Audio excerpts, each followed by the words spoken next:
students, my name is Atisha Chhajer. I am a lecturer of Government Polytechnic College, Dungarpur.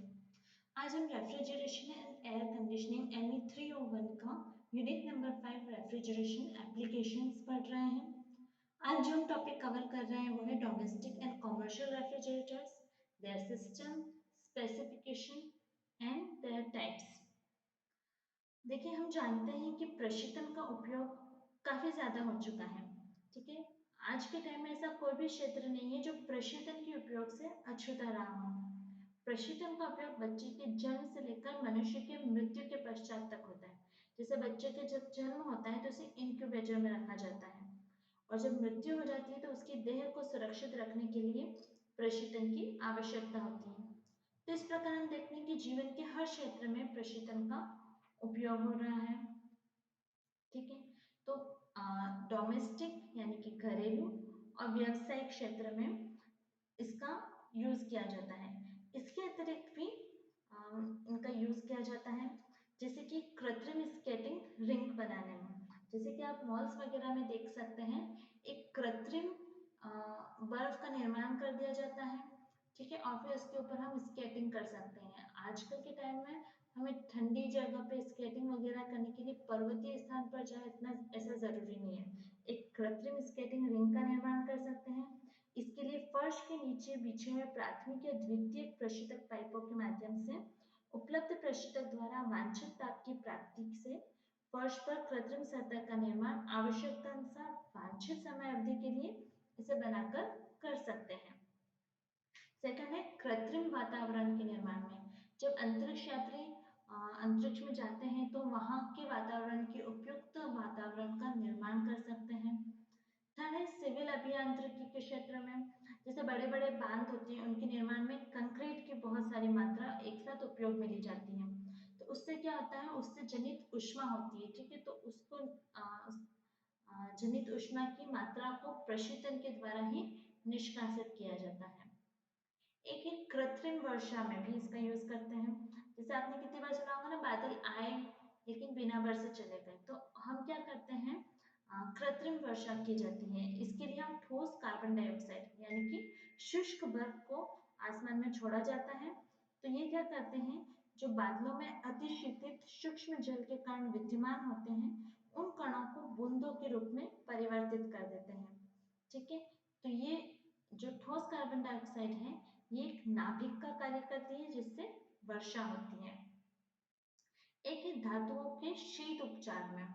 ठीक है, क्या होता है, कितनी धातुएं होती हैं जिनमें हम इनको कम तापों पर रखकर उनकी गुणधर्मों में हम वांछित परिवर्तन कर सकते हैं।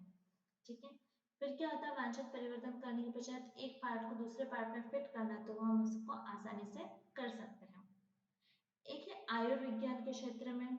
ठीक है, जैसे ब्लड बैंक होता है, आई बैंक होता है। ब्लड बैंक जिसमें हम ब्लड डोनेट करते हैं, आई बैंक जहाँ पे आई डोनेट करते हैं। तो ये क्या करते हैं, ब्लड को स्टोर करके रखते हैं काफी लंबे टाइम तक।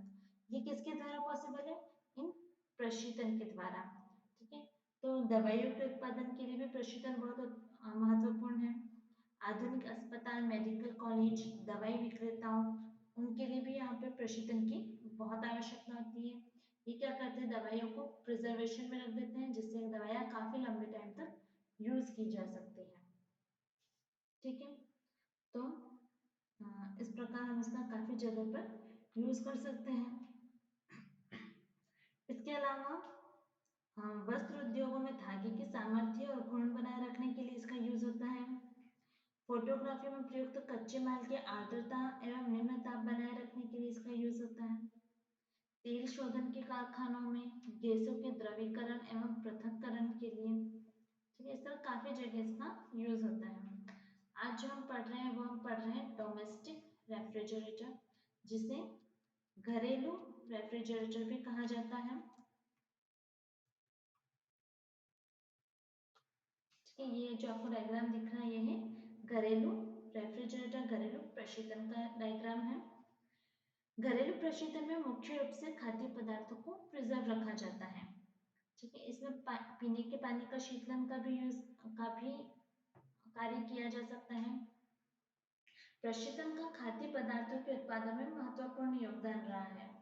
डेयरी उद्योग में मक्खन, पनीर, आइसक्रीम इनके उत्पादन में भी प्रशीतन का उपयोग किया जाता है। फिर होता है जैसे फ्रूट जूस, इनके उत्पादन में भी प्रशीतन उपयोगी है। ठीक है, तो प्रशीतन क्या करता है, खाद्य पदार्थों को काफी लंबे समय तक संभाल कर रखता है। जैसे सब्जियां, fruits, dairy products, poultry products, meat, fish, इन सबको ये स्टोर में रखता है, खराब नहीं होते हैं। अगर इन्हें हम नॉर्मल टेम्परेचर पर रखें तो क्या होता है, ये थोड़ी देर बाद सड़ने लग जाते हैं और हमारे उपयोग में नहीं रहते हैं। ठीक है, तो इसके लिए क्या करते हैं, इसको 0 डिग्री सेंटीग्रेड से कम ताप पर काफी समय तक 0 डिग्री सेंटीग्रेड से कम ताप पर रखा जाता है, जिससे काफी समय तक खराब होने से इसे बचाया जा सकता है। आजकल के टाइम में ऐसे ऐसे फ्रूट्स जो सिर्फ मौसमी फल हुआ करते थे, वो 12 महीने तक उपलब्ध रहते हैं। तो इस तरह से छोटे छोटे रेस्तरां, बेकरी वाले, हलवाई, जनरल स्टोर, सब्जी विक्रेताओं के यहाँ खाद्य पदार्थों के लिए प्रशीतन का उपयोग किया जा रहा है। ठीक है, और इसके अलावा बर्फ आइसक्रीम जमाने के लिए भी इसका यूज कर रहे हैं। ठीक है, तो हम इसकी पहले अब संरचना समझते हैं। ठीक है, तो ये घरेलू रेफ्रिजरेटर है, ये तीन ओर से, यानी इधर लेफ्ट हैंड साइड से, राइट हैंड साइड से और पीछे की तरफ से एक अलमारी की तरह दिखता है। ठीक है, जबकि पीछे के भाग में संघनित्र तथा आधार पर संपीडक लगा होता है। ठीक है, इसके जो पीछे, फ्रिज के पीछे वाले भाग पे संघनित्र होता है और इसके आधार पर संपीडक होता है। ठीक है, तो जो प्रशीतित्र है, इसके तीन तरफ, लेफ्ट में, राइट में और पीछे की तरफ दोहरी दीवारें होती हैं। ठीक है, जो कि इस्पात की बनी होती है। सामने की तरफ एक दोहरी दीवार का दरवाजा लगा होता है, यह इसका दरवाजा लगा होता है, जो भी इस्पात का बना होता है। ठीक है, तो ये दोहरी दीवारें हैं। इन दीवारों के बीच में, दीवारों की दो परतों के बीच में ऊष्मा विसंवादी पदार्थ, कांच तंतु यानी कि ग्लास वूल भरा होता है। ठीक है, इसकी भीतरी सतह अच्छी गुणवत्ता वाली प्लास्टिक की चादर की बनी होती है। ठीक है, बाहर तो क्या आ गया, इस्पात। ठीक है, फिर दोनों दीवारों के बीच में क्या आ जाता है, ग्लास वूल। ठीक है, और अंदर की सतह क्या होती है, अच्छी क्वालिटी की प्लास्टिक होता है। ठीक है, फिर क्या होता है, आप चित्र में देख सकते हैं, सबसे ऊपरी वाले भाग में होता है फ्रीजर। ठीक है, इसे वाष्पित्र कहते हैं। ठीक है, इस भाग में सबसे कम टेम्परेचर रहता है, -5 डिग्री से 15 डिग्री सेंटीग्रेड तक। इस भाग में बर्फ जमाई जाती है। इस फ्रीजर के नीचे होती है ड्रिप ट्रे।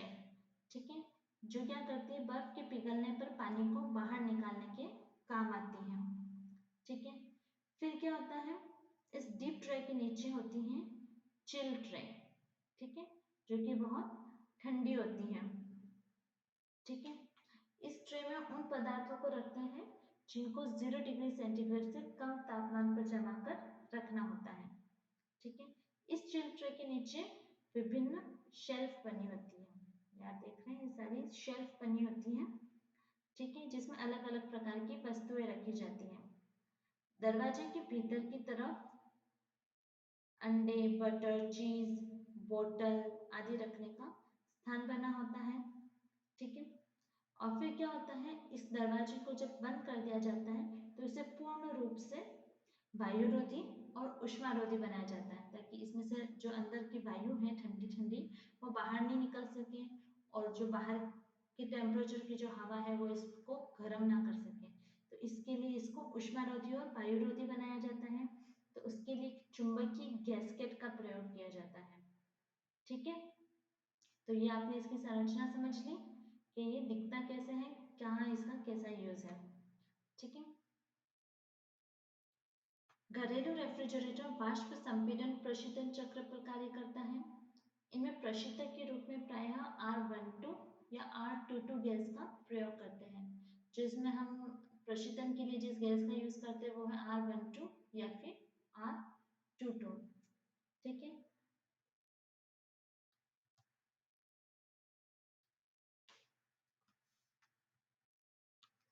अब हम इसकी कार्यविधि समझते हैं।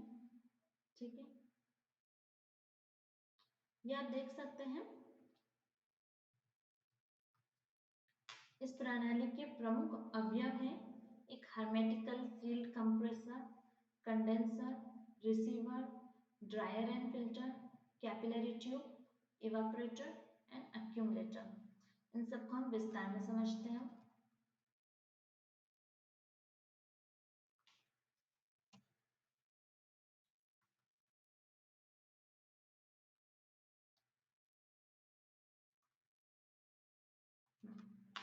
देखिए, सबसे पहले यहाँ पर होता है hermetically sealed compressor। ठीक है, ये इसके रेफ्रिजरेटर के आधार पर लगा होता है। ठीक है, इसके बाद क्या होता है, यहाँ से डिस्चार्ज लाइन से कंप्रेसर क्या करता है, जो गैस है, प्रशीतित गैस है, उसको कंप्रेस करता है, उसका प्रेशर बढ़ जाता है। ठीक है, कंप्रेस करने से प्रेशर बढ़ गया, टेम्परेचर बढ़ गया, तो ये हाई प्रेशर गैस जो है ये कंडेंसर में जाती है। ये कंडेंसर किस टाइप का है, ये वायर ट्यूब टाइप का कंडेंसर है। ठीक है, तो ये है पट्टिका पृष्ठ प्रकार का प्राकृतिक संवहन वायु शीतलित संघनित्र या फिर कंडेंसर। ठीक है, ये रेफ्रिजरेटर के पीछे लगा होता है। ठीक है, ये क्या होती है, ये एक तार वाली जाली पर कुंडली नुमा आकार पर लगा होता है। आप जो पुराने जो फ्रिज जो थे, आप अगर उनको देखोगे, ऐसे लंबे लंबे तार लगे होते हैं और फिर उसके बाद ये कुंडली नुमा इस तरह लगा हुआ रहता है। ठीक है, तो यहाँ से हाई प्रेशर जो लिक्विड है वो यहाँ से पास हुआ कंडेंसर में। कंडेंसर क्या करता है, हाई प्रेशर गैस को लिक्विड में बदल देता है। ठीक है, लिक्विड में बदल दिया तो यहाँ से इसे पास होता हुआ ये किस में गया, ये रिसीवर में जाता है। ठीक है, रिसीवर, यहाँ पे एक रिसीवर होता है, वो क्या करता है, ये संघनित्र यानी कि कंडेंसर के नीचे लगा होता है। ये क्या करता है, लिक्विड रेफ्रिजरेंट को संग्रहित करने का काम करता है। ठीक है, यहाँ पे एक रिसीवर है जो ये सारा लिक्विड रेफ्रिजरेंट इसको इकट्ठा कर लिया। ठीक है, फिर ये जाता है फिल्टर में। ठीक है, इसको या तो ड्रायर या फिर फिल्टर कह सकते हैं। ये है संघनित्र और कैपिलरी ट्यूब, ये है कैपिलरी ट्यूब और ये है संघनित्र, इसके बीच में लगा होता है। ठीक है, ये क्या करता है, प्रशीतक से नमी को अवशोषित कर देता है, जितनी भी नमी है उसको अवशोषित करके उसको वाष्पित्र में नमी जाने से रोक देता है। ठीक है, यहाँ से सारी नमी एब्जॉर्ब हो गई और उसके बाद ये कैपिलरी ट्यूब में चला गया।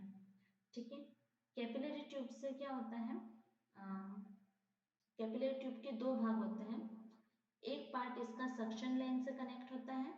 ठीक है, और दूसरा पार्ट इसका इवापोरेटर में जा रहा है। ठीक है, तो ये यहाँ से गई, कैपिलरी ट्यूब से एक्सपेंशन हुआ गैस का, एक्सपेंशन होने के बाद यहाँ पे साउंड डेटनर से होती हुई जो उसकी आवाज को कम कर देती है, साउंड डेटनर यहाँ से पास होती हुई ये इवापोरेटर में पहुंच गई।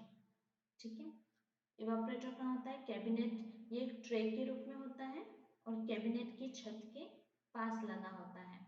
ठीक है, आप देखोगे, अगर आप फ्रीजर खोल के देखोगे तो आपको ऊपर की तरफ इवापोरेटर दिखेगा। ठीक है, छत के पास लगा होता है कैबिनेट के। ठीक है, उसके बाद यहाँ से गैस जाती है एक्यूमुलेटर में। ठीक है, एक्यूमुलेटर क्या करता है, एक्यूमुलेटर संपीडक को वाष्पित्र से जोड़ने वाली चूषण नलिका के प्रवेश पर लगा होता है। यह है सक्शन लाइन, ये जो लाइन है सक्शन लाइन है।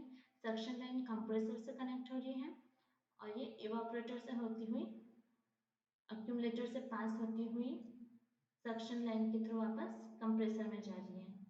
एक्यूमुलेटर क्या करता है, वाष्प से द्रव प्रशीतक को पृथक करता है तथा द्रव प्रशीतक को संपीड़ित्र में जाने से रोकता है। ठीक है, यहाँ से जो द्रव है उसे हटा दिया और फिर ये यहाँ से वाष्प के रूप में सक्शन लाइन से होता हुआ कंप्रेसर में चला गया। फिल्टर क्या करता है, नमी को ऑब्जर्व करता है और ये क्या करता है, द्रव को, वाष्प से द्रव को अलग कर देता है। ठीक है, तो समझ में आ गई इसकी कार्यविधि। ओके, नेक्स्ट हम पढ़ते हैं कमर्शियल रेफ्रिजरेटर। ठीक है,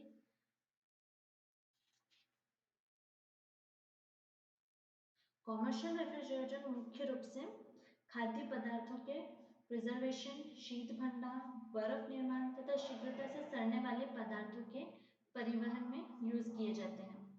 तो जैसे सार्वजनिक स्थल होते हैं जैसे कि होटल, सिनेमाघर, स्टोर्स आदि में वातानुकूल वातानुकूलन में भी प्रशीतन का प्रयोग किया जाता है।